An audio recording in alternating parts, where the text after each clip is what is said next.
வணக்கம் மக்களே, சற்றுமுன் கிடைத்த தகவல் ஒன்றை பார்க்க போகிறோம். திமுகவின் கதை முடிந்தது, திடீர் பரபரப்பு. இந்த ஒரு தகவலை பற்றி தான் நாம் பார்க்க போகிறோம். தகவலை பார்ப்பதற்கு முன்னதாக நீங்கள் நம்மளுடைய சேனலுக்கு புதிய பார்வையாளர்களாக இருந்தீர்கள் என்றால் மறக்காமல் நம்மளுடைய சேனலை சப்ஸ்கிரைப் செய்து வைத்துக் கொள்ளுங்கள் மக்களே. என்ன சொல்கிறீங்க, திமுகவின் கதை முடிந்தது அப்படிங்கிறீங்கன்னா முடிய போகின்ற சூழல் என்பது நடைபெறுகிறது அப்படின்னு தான் வந்து சொல்லப்படுகிறது. அப்படி என்ன நடக்கிறது அப்படின்னு கேட்டிங்கன்னா, கிட்டத்தட்ட வந்து பார்த்திங்கன்னா ஒன்றல்ல இரண்டல்லங்க, பல கட்சியிலிருந்து வந்தவர் தான் வந்து பார்த்திங்கன்னா செந்தில் பாலாஜி. அவர் இப்போ எங்கே இருக்கார்? சிறையில் இருக்கிறார், புழல் சிறையில். ஓகேங்களா?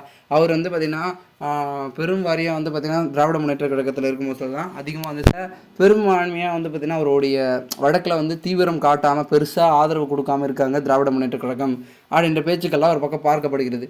அதனால் அவருக்கு என்ன தோணுகிறதுனா, இவங்க பெருசாக அப்படி பண்ணுறாங்களா, அப்போ நம்ம பண்ண வேண்டியதை பண்ணிக்கலாம் அப்படின்னு வந்து அவர் வெளியே வந்தார் என்றால் திமுகவுக்கு எதிராக செயல்படுவாரா அப்படின்னு கேட்டிங்கன்னா அதற்கான பாசிபிலிட்டி இருக்கும் அப்படின்னு ஒரு பக்கம் சொல்லப்படுகிறது. ஆமாம், அவருக்கு எந்த ஒரு மனிதராக இருந்தாலும் சரி தமக்கு ஆதரவமாக எதுனா நடந்தால் தான் ஒரு இடத்துல முக்கியம் கொடுக்கணும். ஓகேங்களா? அதாவது தமக்கு ஒரு இடத்தில் மரியாதை கிடைத்தால்தான் அந்த இடத்துல வந்து செல்வார்கள். அப்படி இல்லை என்றால் அந்த இடத்தை புறக்கணிப்பார்கள். அதே போன்று நம்மளுடைய செந்தில் பாலாஜி அவர்களும் செய்வதற்கான வாய்ப்புகளும் அதற்கான சாத்தியக்கூறுகளும் மிகவும் அதிகமாகவே இருக்கிறது என்றும் ஒரு பக்கம் சொல்லி கொண்டிருக்கிறார்கள்.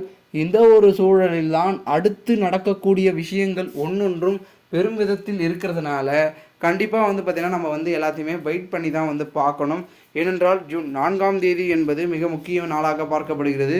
தேர்தல் முடிவு, நாடாளுமன்ற தேர்தல் முடிவுக்கு பிறகு என்ன நடக்கப் போகிறது? இல்லை செந்தில் பாலாஜி வெளியே வந்துடுவாரா? அவர் மூலமாக அந்த சிக்கல் ஆகுமா? இல்லை என்றால் திராவிட முன்னேற்ற கழகம் அதிலே வந்து வாக்கு சதவீதத்தில் கம்மியாக வாங்கினாலும் கூட கொஞ்சம் சிக்கலாக தான் போய் கொண்டிருக்கிறது அப்படின்னு பார்க்கலாங்க. பொறுத்திருந்து பார்க்கலாம் என்ன நடக்குது என்பதை. மேலும் இது போன்று நீங்கள் அரசியல் சார்ந்த நிகழ்வுகளாம் தினசரி தெரிந்து கொள்ள நம்மளுடைய சேனலை சப்ஸ்கிரைப் செய்து வைத்துக் கொள்ளுங்கள். நன்றி, வணக்கம்.